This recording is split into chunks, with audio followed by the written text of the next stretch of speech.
안녕하세요. 생생법률쇼 진행을 맡은 최승호입니다. 매주 월요일 생생법률쇼에서는 정치 이슈를 짚어보고 분석하는 시간 함께 하는데요. 최요한 시사평론가님 나와 계십니다. 어서 오십시오. 예, 반갑습니다. 시사평론가 최요한입니다. 네, 평론가님. 네. 오늘부터 대정부 질문이 좀 시작됐습니다. 국회 개원식도 좀 늦기는 했는데 대정부 질문 이거 하고 그 다음에 바로 이제 또 국정감사 들어가지 않습니까? 예. 사실 그래서 그런 건지 요즘 좀 정치권이 큰 이슈는 좀 없는 것 같아요. 왜 그런 이슈가 없어요? 지금 추석 명절이 바로 앞에 있기 때문에 네. 대정부 질문 통해 가지고 네. 헤게모니 주도권 네. 가져가려고 네. 아주 치열하게 수를 쓰고 있습니다. 네. 지금 당장 생각해도 의료 대란 네. 우리 시청자 여러분 추석 명절 때는 아프지 마십시오. 많이 드시지 말고 배탈 나지 마세요. 네. 응급실 안 됩니다. 연금개혁이나 김건희 여사의 명품 가방 수수라든지 네. 계엄령 선포 사전 모의 의혹이라든지 뭐 여러 가지 이슈들이 많이 있어요. 네. 근데 이게 워낙 다종다기하게 산계되어서 많이 있다 보니까 네. 커 보이진 않는데 네. 일단 의료 대란부터 시작해가지고 여러 가지 이슈 파이팅 할 것이 굉장히 많습니다. 커 보이진 않는다.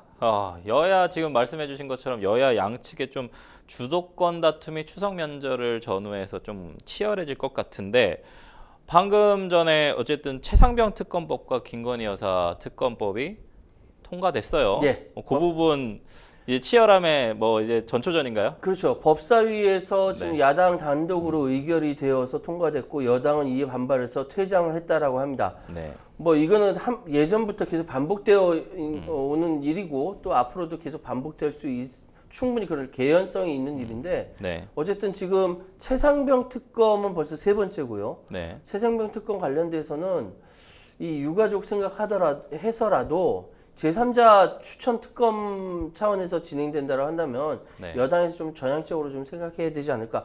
물론 한동훈 대표 입장은 조금 곤란하겠죠. 네. 안에서 치이고 바깥에서 압박 받고 그럼에도 불구하고 최상병 특검은 꼭 어떻게 좀 정리가 됐으면 좋겠고요. 네. 아울러 김건희 여사 특검은 현재의 쟁점 중에 가장 큰 뜨거운 화두이기 때문에 이 시간 잘 풀어드리도록 하겠습니다. 네, 자세한 내용은 뒤에 말씀드리도록 하겠습니다.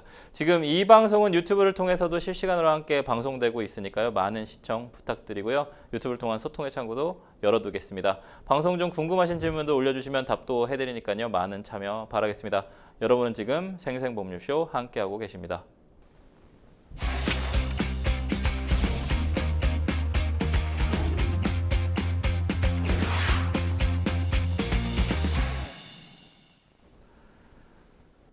네, 첫 코너는 생생 코멘트입니다.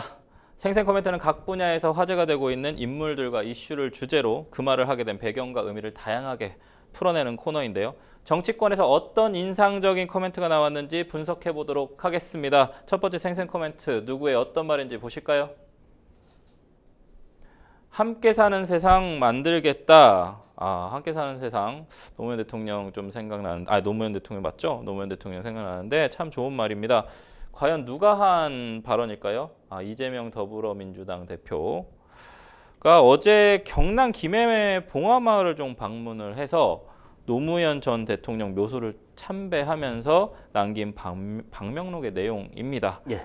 어떤 의미가 좀 담겨 있을까요? 정치인이 방명록에 글을 남긴다라는 거. 네. 이게 대단히 큰 이제 정치 행위입니다. 네. 우리 시청자 여러분께서 어떻게 생각하실지 모르겠지만 자기가 가지고 있는 생각을 그 시기에 맞춰서 글로 남긴다라는 것은 예. 대단히 정치적인 행위예요. 그래서 네. 내가 앞으로 어떻게 나갈 까 방향성을 보일 수 있는 것이기 때문에 사실은 정치인은 이 손글씨도 잘 써야 돼요. 초등학생처럼 이게 삐뚤빼뚤 쓰면은 좀 민망하지 않습니까? 그런데 이번에 이재명 대표가 함께 사는 세상 만들겠다라고 그림 보시죠. 네, 화면 나오고 있는데 글씨체가 굉장히 네. 개성적이지 않습니까? 근데 저 함께 사는 세상 저 부분만 보면 따옴표. 예전에 과거에 이제 노무현 전 대통령의 그 뭐 사이트나 네. 어떤 거기에 나오는 글씨체랑 좀 비슷한 것 같아요. 맞아요. 예. 깨어있는 시민의 조직된 힘으로 함께 사는 세상 꿈을 만들겠습니다. 그래서 함께 사는 세상에 작은 따옴표를 쳐놨단 말이죠. 네. 자, 여기서 생각할 수 있는 게 뭐냐면 예. 정치인은 자기가 가지고 있는 생각을 함축적인 문장으로 표현할 줄 알아야 합니다. 예. 그 대표적인 사례가 김대중 전 대통령의 행동하는 맞습니다. 양심. 네. 와, 이거 멋있지 않습니까? 맞습니다. 그리고 방금 말씀하셨습니다만 지금 노무현 대통령이 이제 그 함께 사는 세상을 맞아요. 굉장히 강조를 했어요. 그런데 네. 그보다 먼저 그 함께 사는 세상을 뭘로 만들 것이냐라고 했을 때 깨어 있는 시민의 조직된 힘. 네. 이게 노무현의 트레이드 마크거든요. 네. 자, DJ는 행동하는 양심. 네. 그리고 노무현 전 대통령은 깨어 있는 시민의 조직된 힘. 네. 이 두 가지가 두 사람의 트레이드 마크라고 한다면 이번에 이재명 대표는 방명록 정치를 통해서 자신은 앞서 이야기했던 대로 그 깨어있는 시민의 조직된 힘으로 하면서 따옴표 치고 네. 함께 있는 세상 꼭 만들겠습니다라고 쓴 거예요. 그러니까 앞으로 이재명의 지향점은 함께 사는 세상이다라고 봐도 되고 그러한 것을 노려서 아마도 방명록 정치에서 이렇게 쓴 거 아니냐라고 네. 생각이 됩니다. 근데 이제 어제 이재명 민주당 대표가 노무현 전 대통령 묘역을 참배를 한 후에 문재인 전 대통령도 예방했습니다. 뭐 우리 뉴스에 많이 나왔습니다만 어제 만남 여러모로 좀 의미가 있는 상황이었는데 좀 짚어봐 주시죠. 이게 이제 예. 문재인 전 대통령의 예. 언론에 등장하는 것 자체가 네. 어쩌면 이재명 대표한테는 좀 손해가 일 수 있어요. 네, 그런 말이 좀 있어요. 예를 들어서 지난 총선 때 문재인 전 대통령이 파란색 색깔을 보이면서 네. 총선 직전에 그렇게 가까운 의원들을 지원하지 않았다면은 네. 오히려 당선될 수 있었다라는 이야기가 많습니다. 네. 그러니까 지금 이야기는 뭐냐면은 제가 해석하는 거예요. 네. 이게 제 개인 해석이니까. 네. 현재 이재명 대표와 문재인 전 대통령이 만난 것은 첫 번째 정치권에서 서로 다른 정파의 수장이 만난 겁니다. 네. 문재인 대통령 퇴임했는데 무슨 수장이 아니요. 친문이란 그룹핑 될 수 있는 네. 쪽에서 일정 정도 자기 지분이 있는 여전히 정치인이에요. 정치인의 수장으로 만난 것. 그러니까 지금 이걸 통해서 볼 수 있지만 친문의 지분을 갖고 있는 정치인이다라는 거 확실해집니다.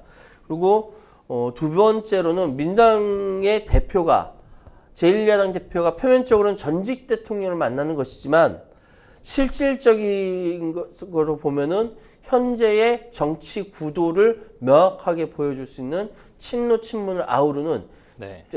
야당 그룹핑 할 수 있는 이쪽의 수장을 만난 것이다 라고 볼 수 있고요. 네. 이것은 앞으로 2026년에 지방선거 그리고 2027년에 대통령 선거 2028년에 총선까지 내다본 굉장히 큰 그림으로 친문과 친노를 아우르려고 하는 이재명 대표의 큰 그림 아니냐라고 생각이 됩니다. 그리고 이 부분에서 또 의문이 드는 것은 그러면 친문은 이렇게 된다면은 친명 쪽에 복속되는 거냐? 예. 꼭 그렇진 않아요. 왜냐하면은 민주정당에서는 뭐라고 해도 계파가 있을 수밖에 없어요. 서로 이견이 있을 수밖에 없고 그걸 하나로 뭉쳐서 당론으로 만드는 것이 리더의 지도력입니다. 네. 리더십입니다. 그래서 이 친문은 여전히 계속 자기 정체성을 가지고 갈 것이고 여기에서 친명이 얼마나 포용하느냐에 따라서 민주당의 결합도가 달라질 것이다. 이렇게 말씀드릴게요.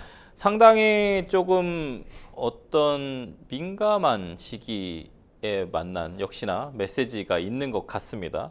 이재명 대표하고 문재인 전 대통령이 만나서 검찰 수사가 흉기가 되고 정치보복 수단이 되는 현실이 개탄스럽다며 공감을 했습니다. 이제 문재인 전 대통령의 딸에 대한 압수수색, 그다음에 이제 문재인 전 대통령을 피의자로 뭔가 수사하는 그런 내용들이 발생을 한 이후에 이재명 대표가 노무현 전 대통령 이제 묘소 참배하고 그다음에 문재인 전 대통령까지 지금 예방한 상황입니다. 이런 상황이 사실은 저는 내용들에 대해서 조금 다뤄보고 싶어요. 이 문 전 대통령이 민주당이 재집권을 준비해야 한다는 말을 했다고 전해지는데 이 재집권이라는 말 당연히 뭐 정치인이라면 누구나 할 수 있는 얘기지만 문 전 대통령 어쨌든 대통령까지 하고 이제 일반인으로 자연인으로 돌아가신 분이란 말입니다. 아까 말씀하셨지만 서로 다른 정파의 수장이 만났다.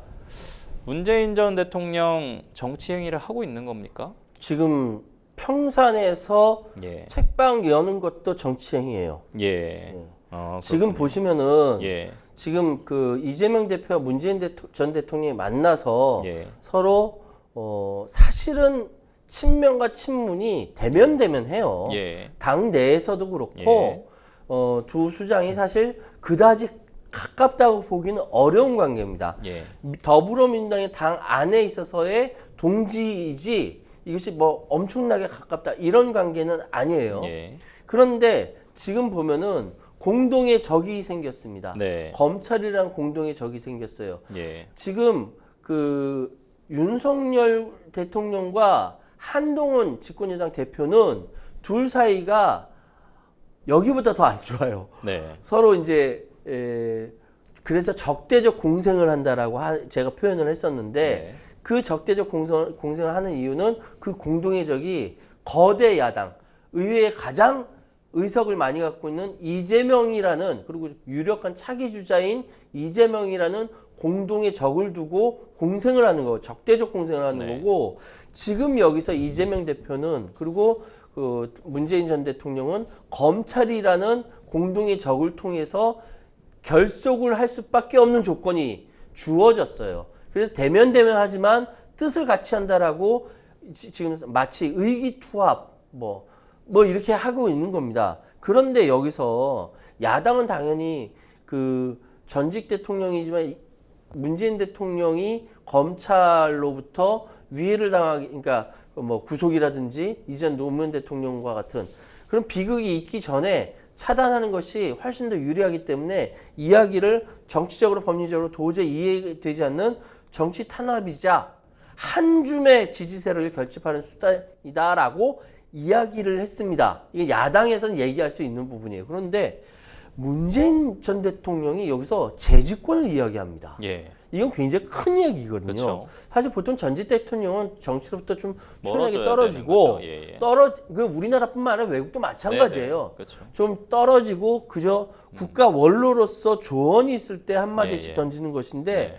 여기는 재집권 이야기까지 나온다는 네. 것은 검찰이랑 전면전을 하겠다는 하겠다. 예, 네. 이 깃발 들겠다라는 의지의 표현입니다. 네. 그러면서 구체적으로 얘기해서 부산, 울산, 경남의 경우 지난 총선에서 45% 정도의 득표율을 보였는데 와 대단해요. 네, 그렇죠. 이것까지 다 계산했다라는 거 아니에요. 네. 당이 조금 더 관심을 갖고 활동한다면 더 큰 지지를 받을 것이다. 이 얘기는 뭐냐면 친문 쪽으로 좀 더 힘을 실어줘라. 네.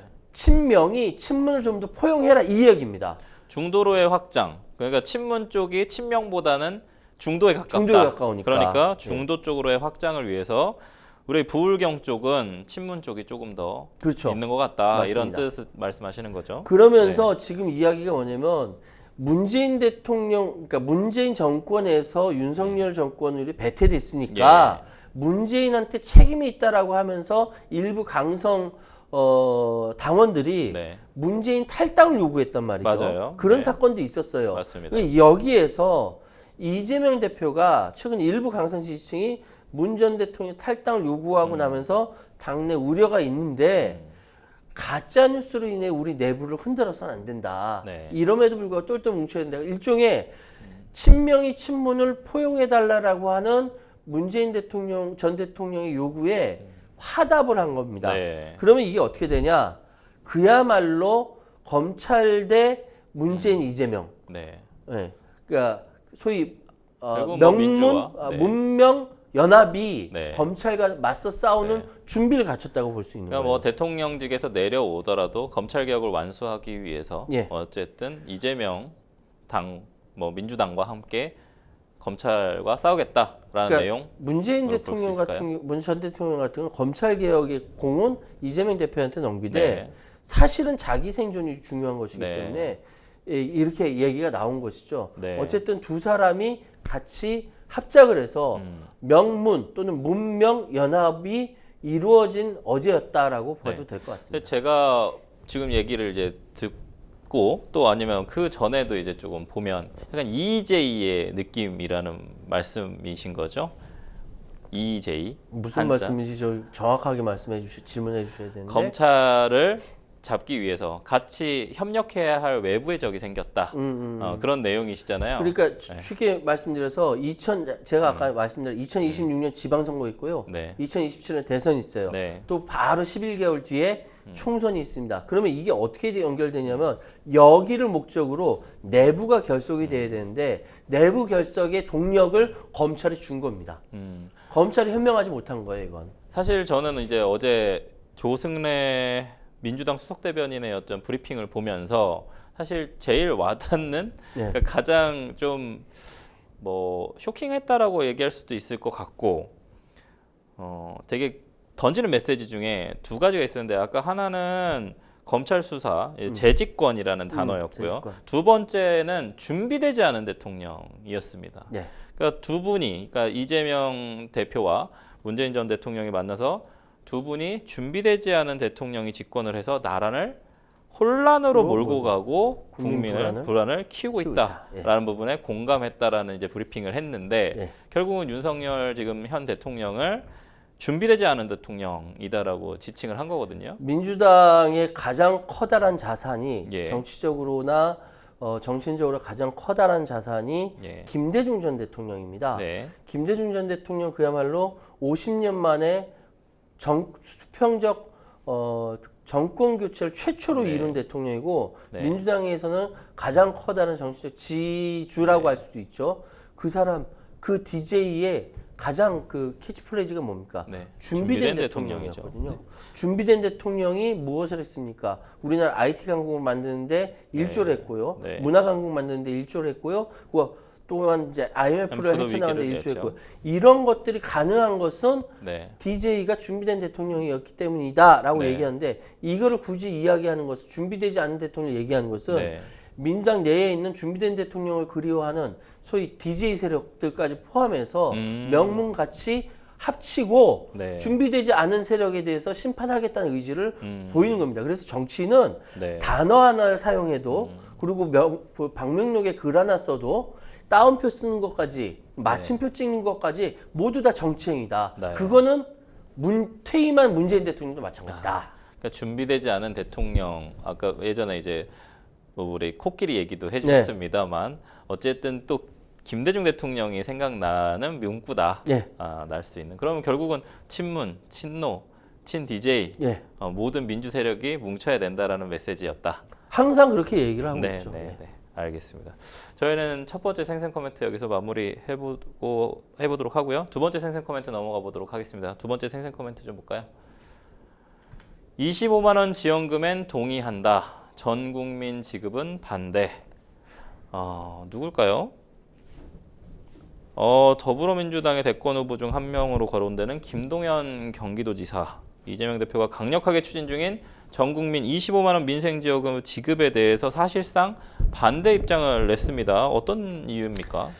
일단 지급엔 찬성하지만 전 국민에 나눠주는 것은 동의하지 않는다라고 이야기한 것은 현재 그러니까 그 김동연 지사가 재경부 관리부터 시작한 맞습니다. 네. 그러니까 자신의 정체성을 굉장히 잘 드러내는 네. 표현이라고 생각이 됩니다. 네. 자, 인터뷰를 통해서 확대 재정을 통해서 어려운 상황에 지원금을 주는 건 동의하지만 네. 저는 보다 어려운 계층에 두텁고 촘촘하게 주는 식으로 갔으면 좋겠다. 네. 이재명 대표는 이것이 현금을 주는 것이 아니라 지역화폐, 소멸성 지역화폐를 주기 때문에 이걸 지역 안에서 사용하면은 소상공인들이나 자영업자들한테 유리하다. 그래서 전 국민한테 나눠줘야 된다. 1인당 25만 원. 그러니까 뭐 4인이면 100만 원이 되지 않습니까? 네. 그렇게 사용해라. 한시절 석 달이면 석 달.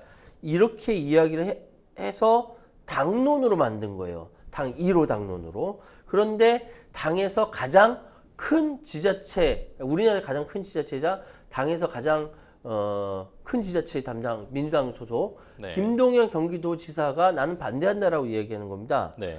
이거는요 바라보는 관점에 따라 달라요. 김동연 지사는 지난 IMF 때 일괄적으로 우리 코로나 때 일괄적으로 25만 원씩 주었던 것이 별로 효과가 없었다라고 표현하고 네. 있는 것이고 이재명 대표는 25만 원씩 줬기 때문에 경제가 그때 버틸 수 있었다고 얘기하는 겁니다. 네. 바라보는 관점이 다릅니다. 그렇기 때문에 이 부분이 서로 간의 정치적 정체성을 차이가 나는 것을 명확하게 보여준다라고 저는 보고 있고요. 네. 그런데 이 부분에 더 깊숙한 부분으로 더 들어가자면 네. 김동연은 이재명이 아니다. 네. 이재명은 또한 김동연이 아니라는 걸 명확하게 하면서 김동연의 자기 대권 플랜의 한 부분, 즉 이재명과 차별화를 보여주는 것이죠. 훨씬 더 중도층에 가까운 자기 입장을 보여줌으로써 네. 대권 플랜의 일환으로서 이야기하는 것 같다라고 저는 개인적으로는 추정합니다. 그렇죠. 김동연의 이재명 지우기일 수도 있죠. 경기도지사도 또 거치지 않았습니까? 이재명 대표가 성남시장도 하고 이제 네. 경기도지사 할 때 소멸성 지역화폐로 어쨌든 좋은 평가를 많이 받았단 말이에요. 그렇기 때문에 사실상 김동연 경기도지사가 뭐 보수와 진보를 아우르는 어떤 중도층의 성향을 가졌다 이런 거랑 상관없이 방금 얘기하신 것처럼 대권 주자로 가는 데 있어서 뭔가 이재명을 지워야 결국은 자신이 대권 주자가 될 수 있다라는 내용까지 말씀해 주셨는데 그거랑 관련해서 이 김동연 지사가 최근 반명 인사, 이것도 사실 프레임인지는 잘 모르겠습니다만 반명 인사들을 좀 잇따라 영입을 하고 있다라는 얘기가 좀 들리고 있어요. 네. 그래서 이제 정책에 반대 목소리를 내는 것이 아니냐라는 관측이 나오는데 이 부분은 어떻게 보시나요? 명확하게 친문은 아니되 예. 반명은 맞아요. 네. 비명은 맞아요. 그러니까 네. 반명과 비명의 차이는 네. 굉장히 미묘한데 네. 저는 그 김동연 지사에 대해서 반명이라고 생각하진 않아요. 아, 네. 비명이라고 비명이다. 생각해요. 네. 왜냐하면 반명은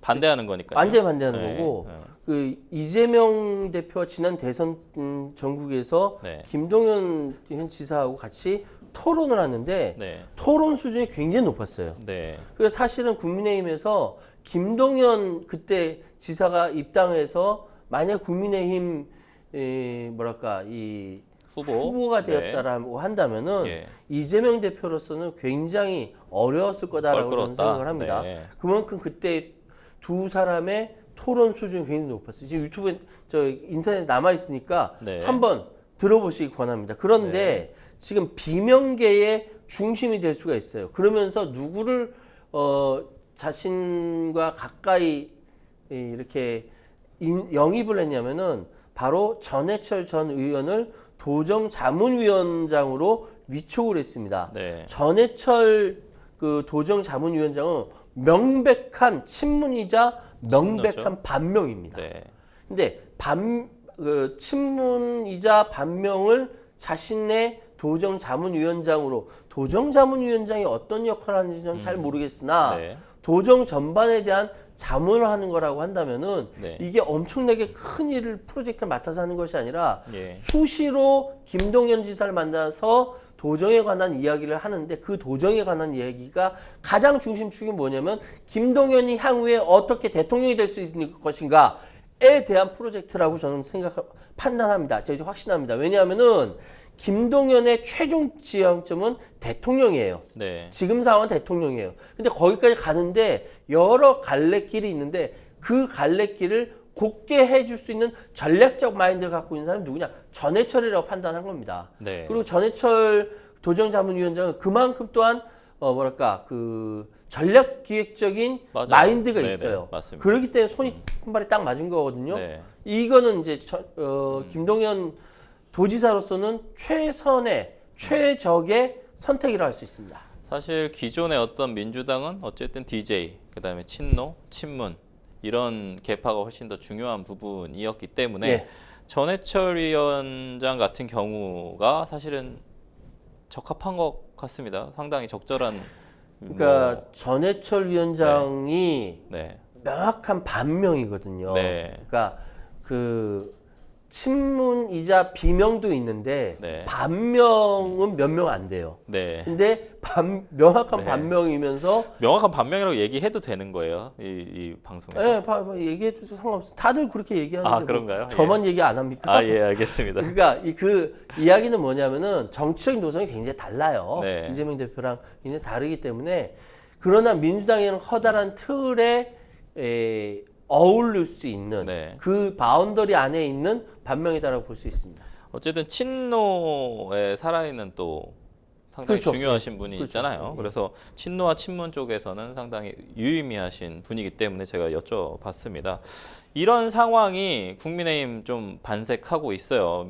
뭐 국민의힘은 계속 반대했었던 내용이거든요. 민생지원금 25만 원에 대해서 국민의힘에서 반기는 목소리 어떻게 보시나요? 그러니까 이제 민주당에서는 기획재정부 관료 출신인 김 예. 지사에 대해서 예. 관료 출신이잖아요. 네. 그 기재부의 관료들을 주로 뭐라고 얘기합니까?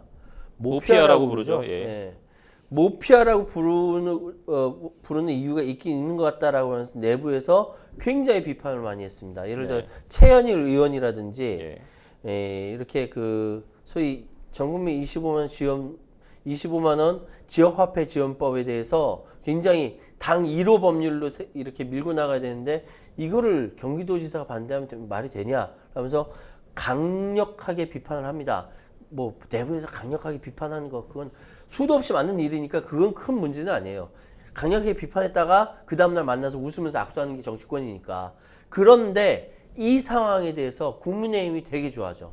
왜냐하면 현재 국민의힘은 되는 게 없어요. 지금 상황이. 네. 계속 수세로 몰리고 있고. 네. 이 상황에서 민주당 내에 균열이 생긴다면은 진짜 좋아할 거예요. 그러니까 바로 그런 거거든요. 네. 제 1호 법률을 그것도 정치적 무게감이 있는 경기도지사가 반대한다고 이거 땡큐지 네. 라고 하면서 굉장히 그러니까 반가워하면서 김 지사가 민주당 1호 당론인 이재명 표 13조 현금 살포법에 정면으로 반기를 들었다라고 평가를 했습니다. 네. 자 보십시오. 여기서 이미 프레임이 나오잖아요. 네. 13조라는 현금 살포법이라는 프레임을 지어놨거든요. 네. 현금이 아니라 이건 그거예요. 지역화폐다. 지역화폐거든요. 예. 근데 여기서 사실은 이제 김동연 지사가 네. 사실 이제 민주당의 이제 경기도지사까지 하고 있기 때문에 김 지사께서 뭐 국민의힘 도와주는 일을 하지는 않으셨을 것 같고 자기의 소신을 밝혔을 것 같은데 네. 김동연 지사가 윤석열 정부를 비판한 정치적 발언도 점차 수위를 좀 올려가고 있다고 합니다. 이 평소 신중하다면 좀 평가를 받는 김 지사인데 대권 행보 진짜로 이 부분에 대해서 거침없이 지금 가고 있는 것인지 어떻게 보시나요? 지금 민주당에 필요한 인재는 예. 윤석열 정권을 극복하는 인재가 가장 필요한 예. 사람입니다. 예. 민주당 내에서 평가예요. 그런데 지금 차기의 대통령이 되지 않는다 하더라도 차차기까지 볼 수 있거든요. 네. 그 이제 조금 이따 말씀드리겠습니다만 김동연 지사는 진짜 흑수저 출신입니다. 네. 이재명 대표만큼이나 흑수저 출신이에요. 네. 그리고 대학도 야간 대학 다니고 예. 막 하면서 성장했죠. 그렇죠. 네. 그리고 진짜 충청도 대망론 네네. 보통 캐스팅 보트를 맞습니다. 할 수 네네. 있는 충청도 대망론에 딱 맞는 충북 음성 출신이에요. 네, 항상 그랬죠. 예. 이 친척 모두 다 지금 충청도에 있어요. 그리고 지난 기재부 장관까지 포함해서 맞습니다. 경기도지사까지 탁월한 경제 정책 행정 능력을 갖고 있다라는 건 검증된 사항이에요. 굉장히 장점을 갖고 있는 사람. 보수 쪽에서도 영입하기 위해서 상당히 많이 그렇죠. 노력을 했었던 지사죠. 예. 그런데 이런 사람이 이 민주당의 한 축을 담당한다면 민주당이 굉장히 큰 자산을 갖고 있는 예. 겁니다. 근데 단점이 있어요. 일단은 지지도가 좀 낮아요. 네. 인지도가 낮다라는 것이죠. 그리고 외교, 안보, 국방 부분에는 검증되지가 않았습니다. 네. 내치만 하다 보니까. 네. 또 한 가지, 나이 부분에 걸려요.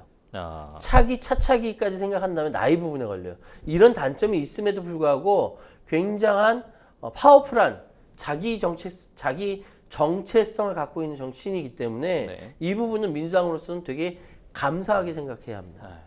향후 어떤 김 지사의 행보를 조금 귀추가 좀 주목되도록 좀 지켜보고요. 예. 그 부분 좀 지켜보고 저희는 두 번째 생생 코멘트 여기까지 마무리하도록 하겠습니다. 세 번째 생생 코멘트 넘어가 보도록 할까요? 세 번째 생생 코멘트 2026년 정원 의료계 방안 내면 원점 검토라고 어디서 나온 발언일까요? 대통령실에서 나온 발언이군요. 대통령실은 2026학년도 의대 중원 규모는 의료계가 합리적인 방안을 제시할 경우에 원점 제로 베이스에서 재검토할 수 있다는 입장을 밝혔는데요. 대통령실이 일단 의대 정원 문제에 대해서 재논의 가능성을 열어놓았다. 한 발 물러섰다. 이게 사실입니까? 그러니까 이게 이제 대화의 의지를 밝히는 것이다. 예. 심지어는 제로베이스에서 다시 출발할 수 있다라고 네. 하니까 올해 2025학년도부터 네. 다시 이야기가 된다라는 오보도 나온 언론사도 그렇죠. 있습니다. 예. 아니에요. 네. 제가 고3 학부모라서 그런지 몰라도 네. 이미 대학 입시가 시작이 됐어요. 시작됐죠. 네. 오늘부터 원서 냅니다. 맞습니다. 각 학교의 정원이 다 정해져 있고 네. 결론이 났기 때문에 학부모들이 가서 내요. 네. 또는 학생이 가서 원서를 낸단 말이죠. 근데 네. 이거를 원점으로 되돌아간다라고 바꿔버리면은 네. 이건 대한민국 홀라전 다 바뀌는 큰일 거예요. 났죠. 예. 지금 18 지원된 상황에서 지금 모집하고 있는 거잖아요. 그럼요. 지금 이제 오늘부터 13일까지 네. 원서를 내게 돼 있습니다. 네. 예, 수시 모집은 보통 그렇게 되니까요. 네. 그런데 여기서 다시 돌아간다 안 되는 거예요. 네. 그래서 한동훈 대표도 2025학년도는 안 되고 네. 2026년부터 이야기하자라고 이야기를 한 겁니다. 네. 근데 거기서 그때 대통령실은 뻣뻣하게 안 된다라고 얘기하다 이제 입장이 바뀐 거예요. 그렇죠. 만약에 전제 조건 의료계에서 합리적인 방안을 제시할 경우 합리적이지 않으면 못 받고 네. 합리적인 의견을 제시할 경우 제로베이스부터 처음부터 네. 다시 논의할 수 있다. 근데 그 연도가 언제냐? 2026년도라는 것이죠. 그렇죠. 근데 여기 혹시 막 오해가 있으니까 네. 대화의 의지를 거듭 강조한 것 뿐이다라고 이야기가 나왔어요. 네. 그렇기 때문에 일단 이 부분에서는 한 발 물러서되 잃을 거 없을 정도까지만 물러섰다. 네. 예, 전략적으로 물러섰다고 볼 수 있습니다. 이런 관련된 내용이 금요일에 좀 발표됐었던 한국 갤럽 여론조사까지 예. 좀 합쳐서 좀 볼 필요가 좀 있을 것 같아서 좀 얘기를 좀 드리고 싶은데 네. 윤석열 대통령의 지지율이 23%까지 떨어졌다가 네. 이번에 제가 어젠가 오늘자는 29% 맞나요? 평론가님? 오늘 29%는 이제 네. 리얼미터고 리얼미터고. 네. 네. 그 월요일 날은 리얼미터가 그 네네네. 여론조사를 하고요. 네. 금요일 날은 네. 저 한국갤럽에서 네. 여론조사를 합니다. 그래서 금요일이 23%, 오늘 월요일 건 29% 29% 나왔고 제가 오늘자만 조금 보고 얘기를 하자면 국민의힘은 35%, 예. 민주당이 40% 예, 나온 것 같아요.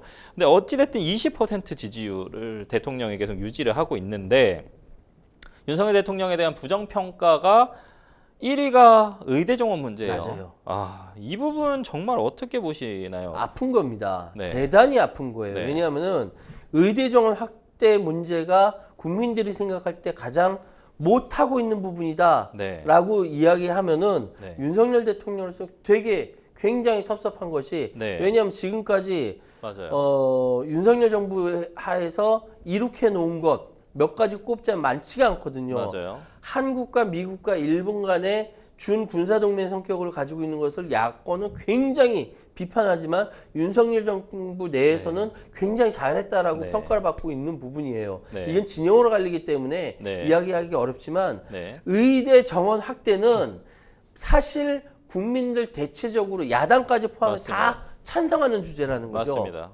이건 반대할 수 있는 명분이 별로 많지 않아요. 오히려 초기에 의사 집단들, 의료계가 이기적이다, 직역 이기주의다라고 네. 비판받았던 부분이에요. 요걸 잘 메이드하면은 윤석열 정권의 지지도도 올라가고 맞아요. 업적으로도 남고 굉장히 많이 남을 수 있는데 네. 이놈의 정무 감각이 제로라서 이게 이렇게 된 겁니다. 근데 지금도 사실 민주당 의원들도 이제 TV에 나와서 하는 내용이 의사들의 어떤 이기적인 이기주의, 모습 뭐 이렇게 그런 얘기하죠. 직역 이기주의에 관련된 부분도 사실은 얘기를 하면서 예. 지금 뭔가 봉합해 가는 수순으로 얘기하는 민주당 의원들도 상당히 많거든요. 그러니까 민주당 내에서도 맨 처음 음. 굉장히 이렇게 속으로 쫄았던 게 예. 이게 폭발력 있게 윤석열 정권을 지지를 받아서 확 올라갈 수 있는 네. 아젠다였어요. 이게 네. 굉장히. 네. 왜냐하면 전 국민이 증언 자체에 대해서는 잘 된 일이라고 보는 그렇죠. 부분이 많죠. 네. 이게 지금 56%였죠. 네. 지금 막 필요하니까 이렇게 필요한데 그 피로감이 쌓이는데도 56%예요. 네. 근데 예전에 어떻냐? 70%, 80%가 네. 왔단 말이죠. 네. 민주당은 쫄았고 그런데 거기서 힘을 받았을 때 윤석열 정부가 좀 이렇게 좀 겸손하게 네. 의사들이랑 잘 이렇게 끌고 와야 되는데 막 밀어붙였던 네. 거예요. 2,000명 막 내놨습니까? 2,000명의 근거가 야당에서는 없다라고 이야기하고 있는 거예요 지금. 네, 네. 윤석열 대통령 혼자 근거 있다라고 얘기하고 그래서 있고. 결론적으로는 좀 대응하는 방식이 조금 잘못됐다라는 내용과 예. 지금 이제 현실적으로 응급시 뺑뺑이가 계속 심화되고 있는 부분들이 있는데 우리 평론가님이 이 사안에 대해서 워낙에 좀 심각하다고 보시니까 계속 이렇게 좀 언성이 높아지시는데 이 의료 대란 관련된 부분 그다음에 의대 정원 관련된 부분은 뒤에서 조금 더 다뤄보도록 하겠습니다. 네, 의대 정원 문제는 뉴스픽스 두 번째 주제에서 좀 더 나눠보도록 하고요. 지금 생생 코멘트 여기까지 만나봤습니다. 저희는 뉴스픽스로 다시 돌아오도록 하겠습니다. 여러분은 지금 생생보면쇼 함께하고 계십니다.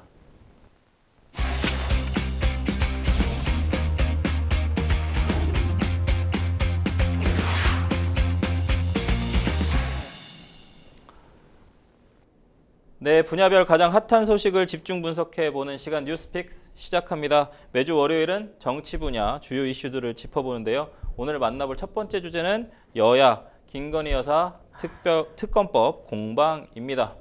방금 통과됐어요, 그렇죠? 오늘 아침에 통과됐습니다. 김건희 여사 명품 가방 수수 의혹에 대해서 검찰 수사심의위원회가 불기소 관련 의견을 권고를 했습니다. 야당은 윤비어천가라고 공격하고 있고 여당은 정치 공세하지 말라라고 얘기를 하고 있는데 뭐 이원석 검찰총장 얘기까지 같이 할까요? 기원석 총장이 사실은 김건희 여사의 부적정한 처신 이제 윤 대통령의 어떤 얘기를 빌려서 그 얘기까지 하면서 작심 발언하고 3일 뒤에 그만두시는데 얘기 다 하시고 나가셨단 말이에요. 나가시려고 하고 있어요. 이거 어떻게 보시나요? 13일 날 그만두죠. 이원석 총장이. 근데 그 지금 수사심의위원회까지 된 거 보면은 이원석 총장으로서는 검찰총장으로서는 면피할 거리가 생긴 겁니다. 네. 나는 수사까지 지시하고 수사심의위원회까지 다 하고 나는 끝났다라고 대외적으로 면피할 것이 생겼는데 국민적인 비난에 대해서 면피할 내용 말씀하시는 거죠? 아니 그러니까 국민적인 비난은 받죠. 그건 못 피하고 그러면 윤 대통령의 비난인가요? 아니 그게 아니라 그러니까 검찰총장으로서 내가 할 수 있는 건 다 했다라고 그러니까 이야기할 만한 때까지 갔다라는 것이죠. 누구에 대한 면피냐라는 걸 제가 여쭤보고. 그렇죠. 누구에 그러니까 이게 국민들한테 이야기하든 뭐 자기 후손들한테 얘기하든 검찰총장으로서 난 이만큼 역할을 다 했다. 역할을 다 했다라고 이야기할 정도는 했다라고 보여지는 거예요. 그런데 문제는 뭐냐면은 누가 봐도 명백하게 김건희 여사의 명품백 수수 이것이 그러니까 무혐의로 나온다라고 한다면 국민 법감정이 전혀 맞지 않거든요. 이거는 제 얘기뿐만 아니라 모든 대한민국 언론사들이 법감정에서 맞지 않다라고 다 이야기하고 있는데 그렇다고 대통령이 저렇게 시퍼렇게 눈 떠고 있으니까 거기에서 더 이상 한 발자국도 더 나가지 못하는 겁니다. 예를 들어서 그러다 보니까 똑같은 장학금을 받아도 검찰 출신 고위 인사의 자제가 받는 장학금하고 정적인 조국 대표의 자제가 받는 장학금은 차별화가 되지 않습니까? 그러니까 지금 많은 사람들이 비판하기를 윤석열 정부에서 만인이 법 앞에 평등한 것이 아니라 10,000명만 법 앞에 평등하다라고 비판 나오는 거 아닙니까? 그런데 그 10,000명만 법 앞에 평등하지만 그렇게 비판하지만 이원석 총장으로서는 나는 할 수 있는 데까지 다 했다. 국민 여러분 좀 봐주십시오라고 사실 읍소하는 심정으로 여기까지 온 거예요. 그 맨 처음 수사심의위원회 한다고 했을 때 용산 대통령실이나 그 소위 친윤 쪽에서는 얼마나 도끼 눈을 뜨고 바라봤지 않습니까? 심지어 인사 관련돼서 출근길에 기자가 질문했을 때 7초 동안 하나, 둘, 셋, 넷, 다섯, 여섯, 일곱 기자가 마이크 대고 있는데 7초 동안 아무 소리 하지 않는다는 무언의 항변을 하고 있는 거거든요. 검찰총장으로서는 화가 머리 끝까지 났다라는 것을 7초의 침묵을 통해서 보여줬어요. 근데 그 총장이 9월 13일 날 그만둡니다. 그만두는데 할 수 있는 게 뭐냐 내가. 이건 수사심의위원회에서 결론이 어떻게 되든 나는 중립을 지킬 테니까 이렇게 됐다라고 이야기하는 수밖에 없는 것이죠. 고익주책이에요. 근데 이원석 총장이 네. 저는 이제 또 다른 관점입니다만 이원석 총장이 이 문제를 본인 임기 전에 마무리하고 싶다고 좀 밝혔었단 말이에요. 근데 결국엔 이제 뭐 윤석열 대통령이랑 갈등설도 있었고 그런데 결론적으로 보면 결국은 도와준 게 아니냐라는 비판이 생각보다 있습니다. 네. 생각보다 결국은 이거 속인 거 아니냐, 눈 가리고 아웅한 거 아니냐, 결국 검찰은 검찰 아니냐 이런 내용 나오는데 네. 어떻게 보시나요? 그런 비판. 사실 이원석 이제 곧 전자가 붙겠죠. 네, 지금 현재 검찰총장. 네, 검찰총장에 대해서 네, 이러저러한 이야기는 많이 있습니다만 네. 굉장히 유리한 지점에서 스스로 네. 밥그릇을 걷어찼다라고 봐요. 아니 오히려 김건희 여사에게 면죄부를 준 거 아니냐라는 그러니까요. 비판이 있다는 얘기예요. 그러니까요. 네, 그거 어떻게 보세요? 사실은 이전에 비슷한 입장에서 네, 자신의 소신을 굽히지 않아서 정치로 뜬 사람 있죠. 네. 그 사람은 나중에 대통령까지 됐지 않습니까? 아, 그런데 그만큼 검찰총장의 파워는 대단합니다. 네. 그런데 지금 이 상황은 그런 위치가 아닌 그야말로 국민적 비난을 혼자 받아도 과하지 않다라고 이야기할 정도로 네, 이 비판받는 입장을 갖게 된 거예요. 그러니까 지금 방금 말씀드렸는데 나는 검찰총장으로서 할 만큼 다 했어라고 스스로 생각하지만 네. 많은 사람들은 결국은 당신은 검찰총장 임기는 무사히 마쳤지만 네. 김건희 여사의 뒤를 봐준 거 아니냐라고 네. 이야기가 나올 수밖에 없죠. 그래서 이제 김건희 여사 특검법이 통과된 시점이니까 결국 네. 이제 지금 주제도 김건희 여사 특검법 관련된 부분이라서 하나 좀 말씀드리고 싶은 게 지난 40 총선에 공천 개입했다 이런 의혹까지 지금 불거졌거든요. 어떻게 맞습니다. 보시나요? 이 김건희 특검법 앞으로 어떻게 될까요? 김건희 특검법이 뭐랑 같이 직결되냐면 예. 윤석열 대통령 탄핵까지 연결이 돼요. 네. 이 부분이. 네. 그런데 여기서 만약 공직선거에 관련돼서 공천 개입을 했다. 이거는 정권 무너지는 소리입니다. 네. 그런데 여기서 중요한 건 뭐냐면은 네. 증거 문제입니다. 네. 그 증거가 명확하냐 그렇지 않느냐의 문제예요. 네. 근데 증거가 명확하게 나온다 하더라도 텔레그램상 나오는 그 화면, 김영선 의원이 보여줬다라고 하는 그 화면, 그 캡처본이 진짜냐 아니냐 시비로 가게 되면 뭐냐면 정쟁으로 갈 가능성이 굉장히 큽니다. 네. 그래서 저는 이번에 김건희 여사의 공천 개입이라는 것은 저도 당시에 저 같은 프리랜서 언론인조차도 듣고 있었던 이야기고 제가 네. 몇 군데 서너 군데 기자들한테 전화해서 알고 있었냐고 물어서 다 알고 있었어요. 그걸 뉴스토마토에서 먼저 터뜨렸을 뿐이지 네. 누가 총대를 매느냐 일 뿐이었습니다. 네. 근데 증거가 확실하지 않기 때문에 나오지 않고 있었던 것이고 네. 알고 있었던 건 대부분 알고 있었던 겁니다. 아, 지금 네. 천하람이나 이준석 의원이 먼저 얘기하는 거 보세요. 이준석 네. 의원 보기까지 했다라고 이야기하지 않습니까? 지금 어쨌든 의혹이 여러 가지 좀 나타나고 있는데 어찌됐든 야당 단독으로 통과시켰습니다. 네. 이 부분이 어떻게 진행이 될지 좀 귀추가 좀 주목이 되는데요. 특히나 이제 도이치모터스 주가 조작 사건은 항소심 선고가 이번 주에 나오고요. 이런 부분까지 해서 앞으로 어떻게 진행되는지 좀 지켜보도록 하겠습니다. 저희는 두 번째 뉴스픽스로 넘어가 보도록 하겠습니다. 두 번째 뉴스픽스 주제 좀 볼까요? 여야 의정협의체 추석 전 출범할까입니다. 이 의대 정원 증원 문제가 계속적으로 뭔가 사회적 이슈가 되고 있어요. 요 정부와 여당이 의료개혁 논의를 위해서 여야 의정협의체 구성을 좀 제안을 했지만 의료계 참여는 여전히 불투명합니다. 또 말이 계속 조금씩 바뀌면서요.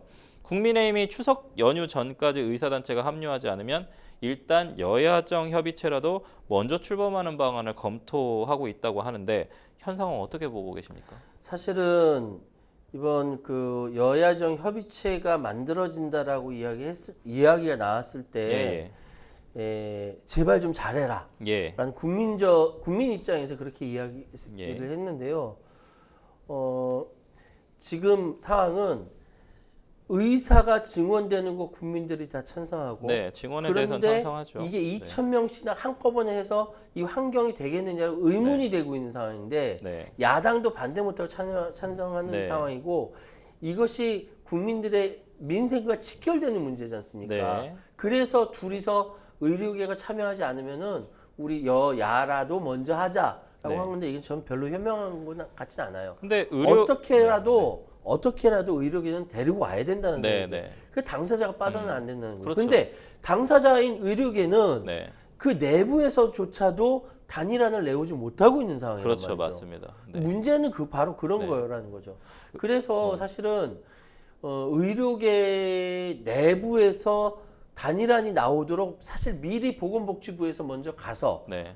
그 안에서 조정을 했었어야 돼요. 근데 보건복지부 차관이 무슨 이상한 얘기 아니, 해가지고. 그러니까 근데 지금 상황에서 저는 이제 의료 인력이 부족했었던 건 사실 상당히 오랜 동안 문제가 있었지 20년 않습니까? 동안, 20년 동안 그렇기 때문에 사실 국민들은 의료인 한마디로 이제 의사 증원을 확대하는 것에 대해선 국민 모두가 찬성을 하죠. 예. 사실 2,000명이라는 규모도 국민들이 그것에 대한 어떤 감각은 없을 거예요. 네. 이게 2,000명인지 1,000명인지 어쨌든 증원해주면 의사 숫자가 많아지면 국민들 필수 않냐. 의료 그런 부분에 좋을 텐데 그러면 결국에는 지금 대응 자체에 대한 문제를 계속 네. 얘기하고 있거든요. 맞아요.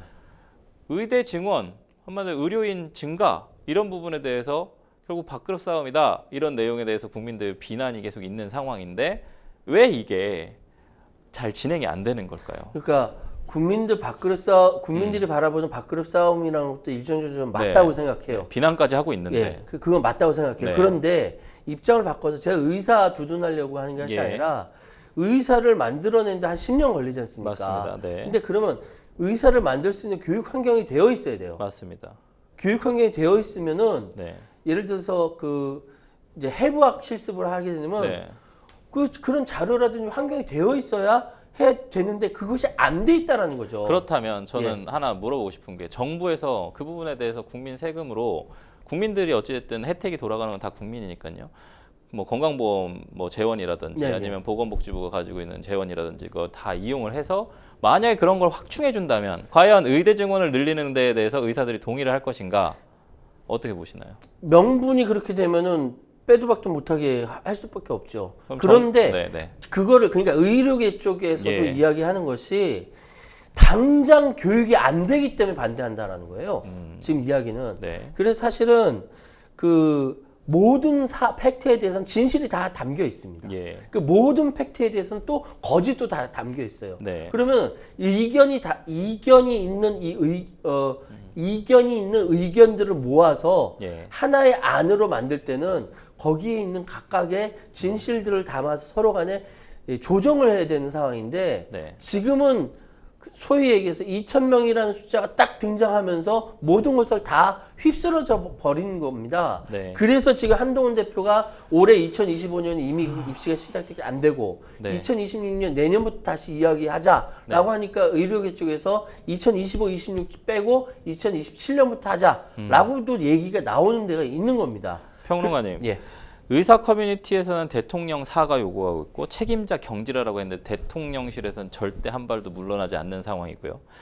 응급실 의료 현장에서는 지금 계속 뺑뺑이 돌고 국민들의 어려움이 계속 가중되고 있는 상황입니다. 추석 명절 밥상에서 이 얘기가 계속 오갈 것 같은데 앞으로 어떻게 될 거라고 보시나요?